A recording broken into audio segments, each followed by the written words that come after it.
আসসালামু আলাইকুম এভরিওয়ান। সবাই কেমন আছেন? আশা করছি সবাই অনেক ভালো আছেন। আলহামদুলিল্লাহ আমি অনেক ভালো আছি। কথা দিয়েছিলাম নতুন কোনো রেসিপি নিয়ে আপনাদের সামনে হাজির হব। যেই কথা সেই কাজ, আবারও নতুন একটি রেসিপি নিয়ে হাজির হয়েছি। আজকের রেসিপিতে থাকছে স্পাইসি পাস্তা। ঘরে থাকা সাধারণ কিছু উপকরণ দিয়ে আজকের রেসিপিটি তৈরি করেছি। আশা করছি আপনাদের সবার ভালো লাগবে। তাই চলুন আর দেরি না করে কিভাবে বানিয়ে নিব স্পাইসি পাস্তা রেসিপিটি জেনে নিই। প্রথমে আমি একটি পাত্রে গরম পানি ঢেলে নিচ্ছি। আমার হাতের কাছে গরম পানি ছিল তাই আমি এটাই নিয়ে নিয়েছি। আপনারা চাইলে গরম পানি করেও নিতে পারেন। এর মধ্যে আমি পাস্তা দিয়ে দিচ্ছি। আমি এখানে 3টি ডিজাইনের পাস্তা নিয়ে নিয়েছি। এক বাটি পাস্তা নিয়েছি, সব ঢেলে দিচ্ছি গরম পানির মধ্যে।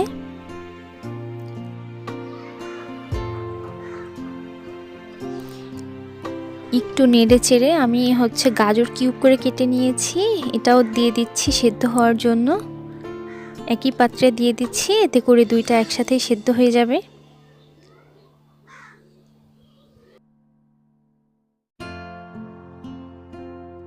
আমি একটি ঢাকনা দিয়ে ঢেকে দিব, এতে করে তাড়াতাড়ি সেদ্ধ হয়ে যাবে।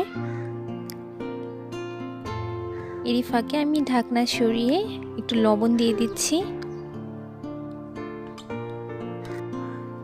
এবার সব কিছু ভালো করে নেড়ে চেড়ে আমি আবারও ঢাকনা দিয়ে ঢেকে দিয়েছিলাম। ফিরে এসেছি প্রায় 10 মিনিট পরে। 10 মিনিট পরে দেখুন আমার পাস্তা আর গাজরগুলো একেবারে সেদ্ধ হয়ে গিয়েছে। আমি একটা আপনাদেরকে দেখিয়ে দিচ্ছি। দেখুন পাস্তাটা আমি এই পর্যায়ে রাখবো, এর থেকে বেশি সেদ্ধ করব না। এবার একটা প্যানে আমি সামান্য পরিমাণে তেল দিয়ে দিচ্ছি।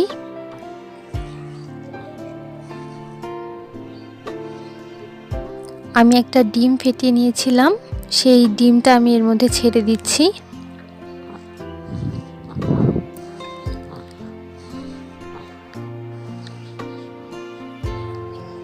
এবার নেড়ে চেড়ে ভেজে নিব।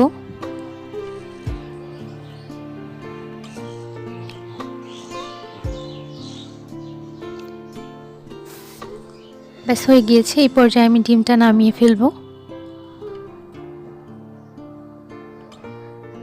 তারপর ওই প্যানের মধ্যে আমি আরও একটু তেল দিয়ে দিচ্ছি। দিয়ে এর মধ্যে আমি রসুন আর আদা কুচি করে কেটে নিয়েছি, একদম মিহি কুচি করে কেটে নিয়েছি, সেটা ভেজে নিব।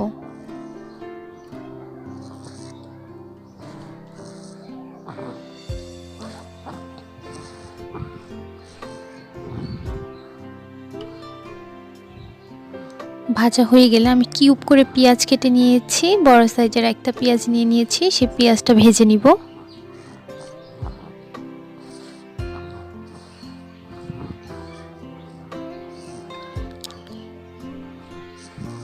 ব্যাস পেঁয়াজটা ভাজা হয়ে গিয়েছে। এর মধ্যে আমি দিয়ে দিব কাঁচামরিচ কুচি।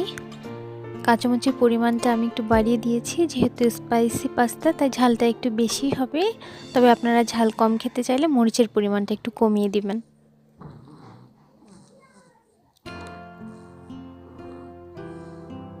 সব কিছু ভাজা হয়ে গেলে আমি এর মধ্যে অ্যাড করব টমেটো কুচি। আমি 2টা মাঝারি সাইজের টমেটো কেটে নিয়েছি। এবার সব কিছু একত্রে নেড়ে চেড়ে নিব।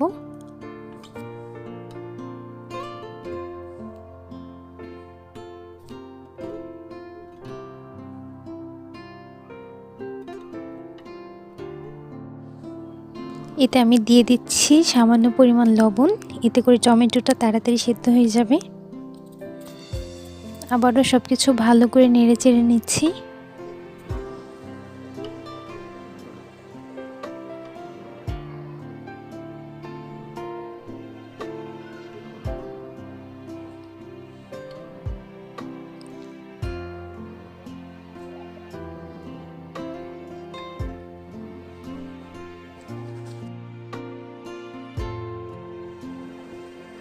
আমার টমেটোটা সেদ্ধ হয়ে গিয়েছে। এখন আমি এতে অ্যাড করব টমেটো সস।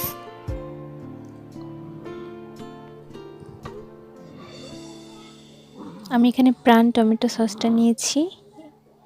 এবার সব কিছু ভালো করে নেড়ে চেড়ে নিব।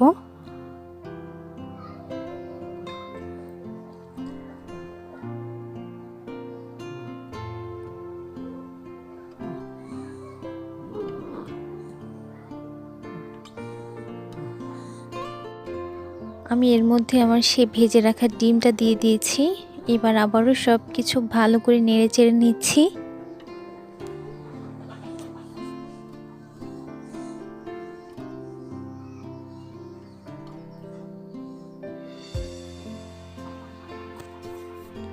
সব কিছু ভালো করে মেশানো হয়ে গেলে আমি সেই সিদ্ধ করে রাখা পাস্তাটা দিয়ে দিব। ব্যাস, আবারও সব কিছু ভালো করে নেড়েচেড়ে নিব।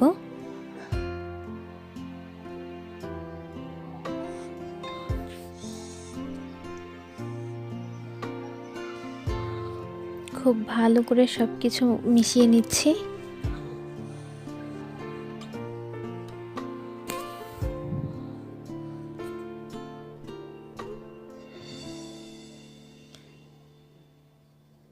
ব্যাস, এই পর্যায়ে আমার পাস্তা রান্নাটা হয়ে গিয়েছে। এখন আমি নামিয়ে নিব।